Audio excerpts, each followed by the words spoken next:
नमस्कार मेरे प्यारे दर्शकों, स्वागत है आपका मेरे YouTube चैनल पर। आज की वीडियो होने वाली है खास।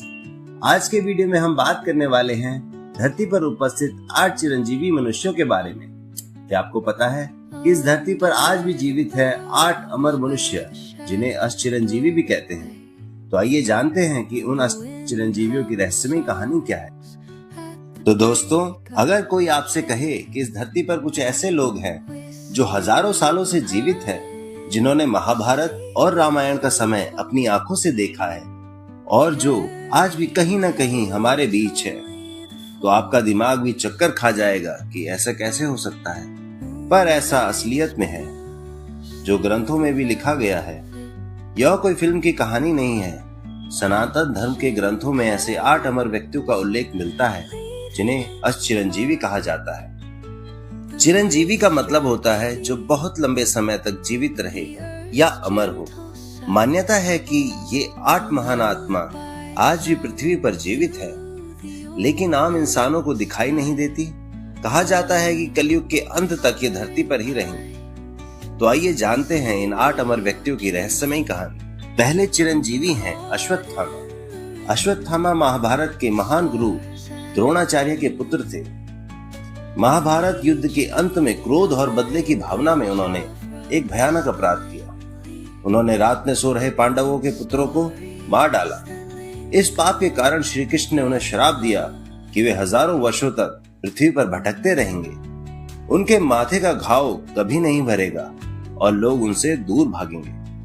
आज भी कई लोग दावा करते हैं कि अश्वत्थामा को जंगलों और प्राचीन मंदिरों के आसपास देखा गया है। दूसरे चिरंजीवी हैं हनुमान जी। भगवान हनुमान को अमर होने का वरदान मिला था। मान्यता है कि जब तक इस धरती पे राम का नाम लिया जाएगा, तब तक हनुमान जी जीवित रहेंगे। कहा जाता है कि जहां भी रामायण का पाठ होता है, वहां हनुमान जी अदृश्य रूप में उपस्थित होते हैं, इसलिए आज भी उन्हें धरती पर जीवित चिरंजीवी कहा जाता है। तीसरे चिरंजीवी हैं परशुराम भगवान। परशुराम भगवान विष्णु के 6ठे अवतार माने जाते हैं।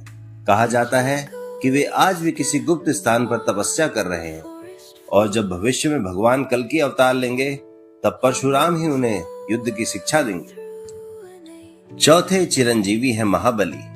हिंदू धर्म में महाबली या राजा बलि, जो कि विरोचन के पुत्र और भक्त प्रहलाद के पौत्र थे, वो एक अत्यंत उदार, धर्मी, शक्तिशाली असुर राजा थे, जिन्होंने पाताल लोक पर शासन किया था। वे अपनी दानवीरता के लिए बहुत प्रसिद्ध थे और उनके राज्य में प्रजा अत्यंत सुखी थी। भगवान विष्णु ने वामन अवतार लेके उनकी परीक्षा ली थी। भगवान विष्णु ने वामन अवतार लेके उनसे 3 कदम भूमि मांगी और फिर उन्होंने 3 कदमों में पूरा ब्रह्मांड नाप लिया और महाबली को पाताल लोक भेज दिया। लेकिन उनकी भक्ति और दानशीलता से प्रसन्न होके उन्हें अमर होने का वरदान दिया गया। मान्यता है कि केरल का प्रसिद्ध त्योहार ओणम उसी दिन मनाया जाता है, जब महाबली पृथ्वी पर अपने लोगों से मिलने आते हैं।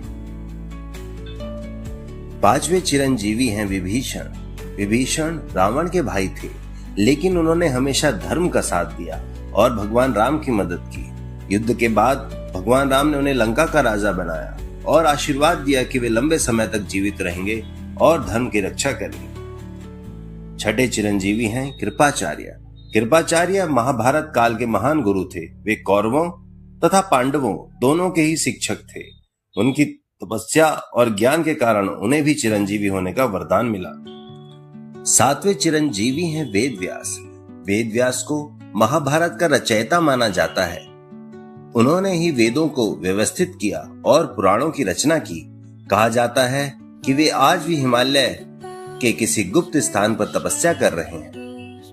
8वें चिरंजीवी हैं मार्कंडेय। मार्कंडेय एक ऋषि थे, जिन्होंने भगवान शिव का आशीर्वाद प्राप्त था। कहते हैं कि जब उनकी मृत्यु का समय आया, तब उन्होंने शिव की भक्ति की।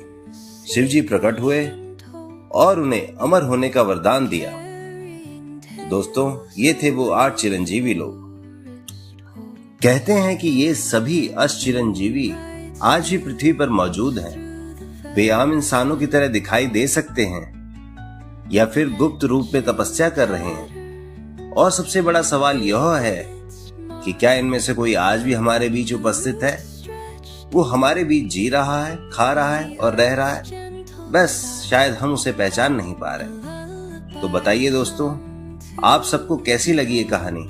कमेंट करके जरूर बताएं। ऐसे और भी दिलचस्प पारंपरिक कहानियों के लिए मेरे चैनल को सब्सक्राइब जरूर करें। मिलते हैं अगले वीडियो में एक नई कहानी के साथ।